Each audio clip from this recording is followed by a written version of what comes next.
Ini mau bahas rap tangga yang di bawah macan. Di bawah macan, Eyang Mulang Jaya dan Eyang Natanegara. Fungsinya sama, pesannya juga sama, kanan dan kiri. Ini warisan dari leluhur saya, cuman memberikan petunjuk seperti ini. Yang dua harus seiring. Satu,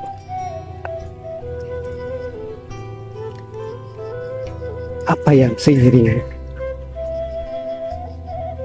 Yaitu jasmani dan rohani, jiwa dan raga, lahir dan batin, hati dan pikiran. Nah, sama, kanan kiri dua. Jika kita ingin melakukan sesuatu, maka yang dua ini harus seiring dulu antara jasmani kita dengan rohani kita. Jangan sampai jasmani kemana, rohani kemana, pikiran kita kemana, hati kita kemana. Ya, tampak jelas. Saya shot dari agak jauh. Nah, ini.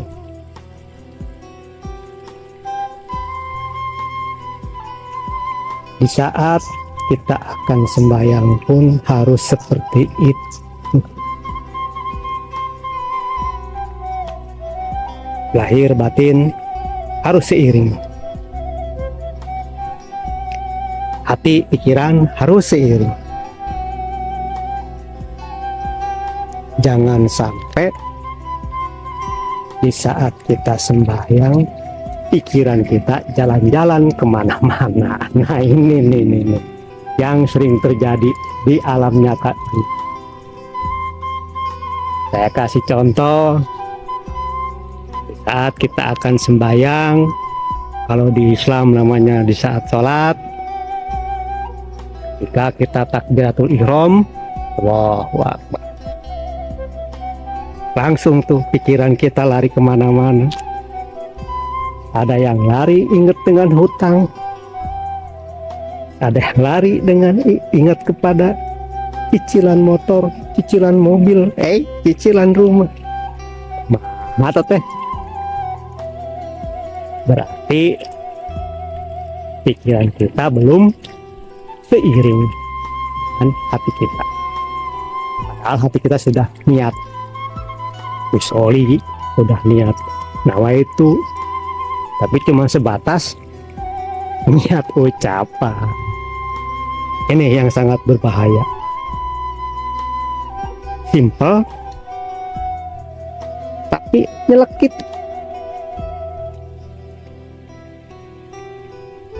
Yang sering kita anggap sepele tapi kejam. Kejam banget.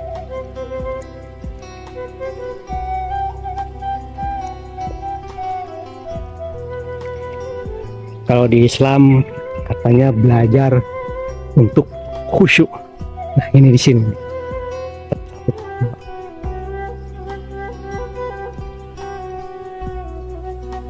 Kalau di ajaran leluhur belajar untuk meneng. Meneng itu diam. Mendiamkan pikiran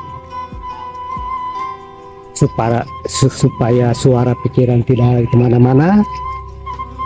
Di saat suara pikiran ini diamlah, maka suara hati akan bangkit. Di saat pikiran kita meneng, hati yang bangkit.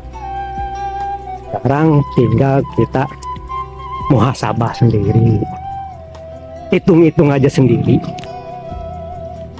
Seumur hidup kita beribadah ini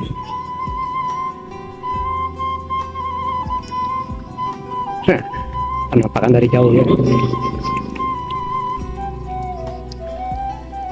Seumur hidup, selama kita sembahyang, apakah kita diajak oleh suara hati atau suara pikiran? Banyak yang ngaku suara hati saya loh yang ngomong, tapi kok begitu Allahu Akbar pikirannya inget ke dompet ketinggalan di kamar mandi, inget ke kunci yang gantung di motor, inget sendal yang ada di luar takut diambil orang. Nah, tinggal hitung-hitung sendiri saja.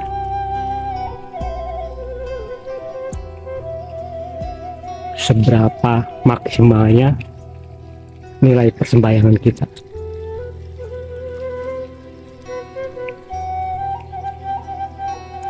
Jadi selama ini kita semua melakukan sembahyang, menembah, sholat, berarti jasad kita yang ngajak, pikiran kita yang ngajak, bukan ruh kita yang ngajak, bukan juga suara hati kita yang ngajak.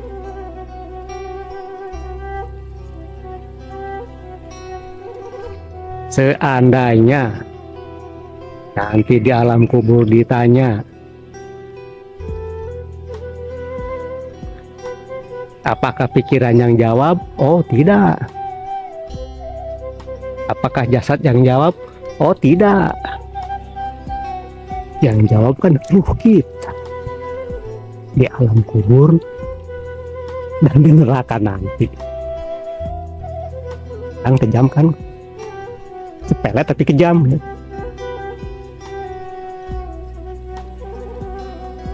Pikiran kita disimpan di dalam otak, begitu kita meninggal di alam kubur hancur kita, memori error.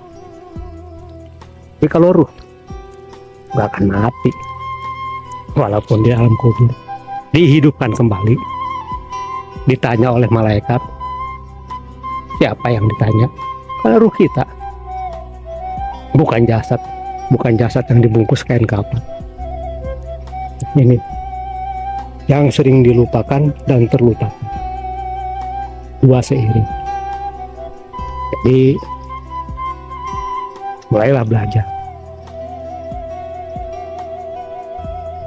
belajar menang, belajar mendiamkan pikiran kita, belajar mendiamkan suara pikiran kita, supaya hening, tidak kepikiran dengan cicilan kredit, hening, tidak kepikiran dengan saya lapar belum makan. Oh tidak.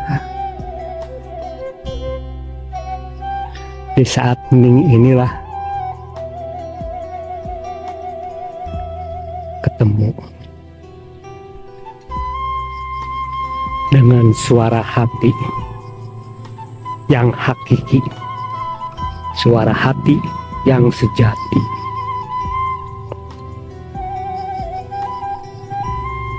Suara hatilah yang akan menuntun diri kita sendiri.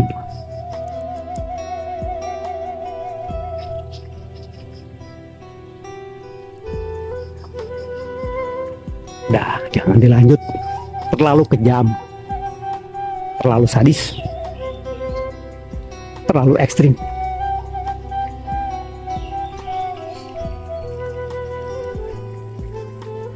Bahasnya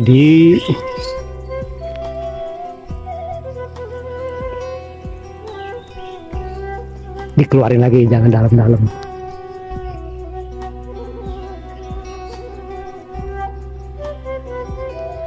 Saya pakai sampel atau contoh ya.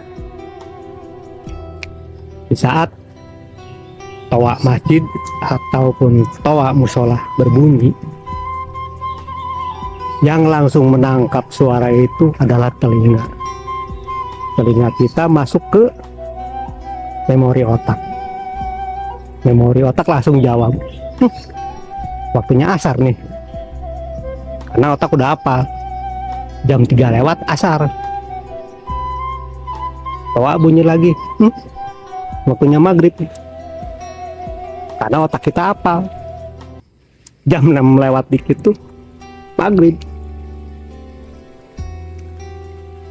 Jadi yang merespon adalah suara pikiran. Suara hati? Oh tidak. Suara hati kita masih tertidur pulas.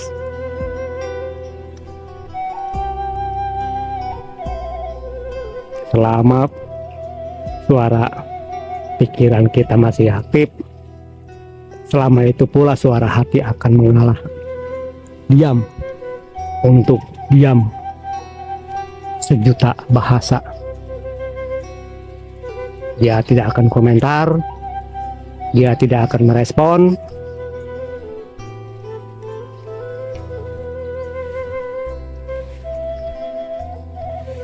Dalam kediamannya ini dia menangis.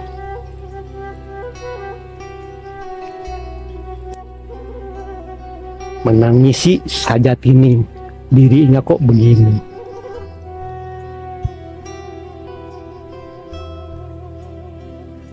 Suara hati mengadu ke Tuhan pun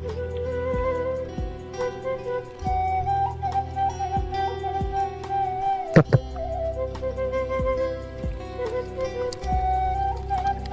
Tuhan tidak akan merespon, karena Tuhan sudah menjawab dari dulu-dulu kala. Tuhan tidak akan merubah suatu kaum kecuali merubah dirinya sendiri. Kan Tuhan udah gak bisa merubah seseorang. Yang bisa merubah adalah diri kita sendiri. Nah ini kunci dasarnya, biar nggak pada stres.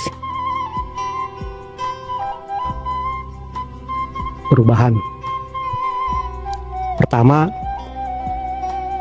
mulailah berubah dari diri sendiri. Yang kedua, mulailah berubah dari saat ini. Dari sekarang, jangan nanti, jangan besok. Sekarang ya sekarang. Yang ketiga,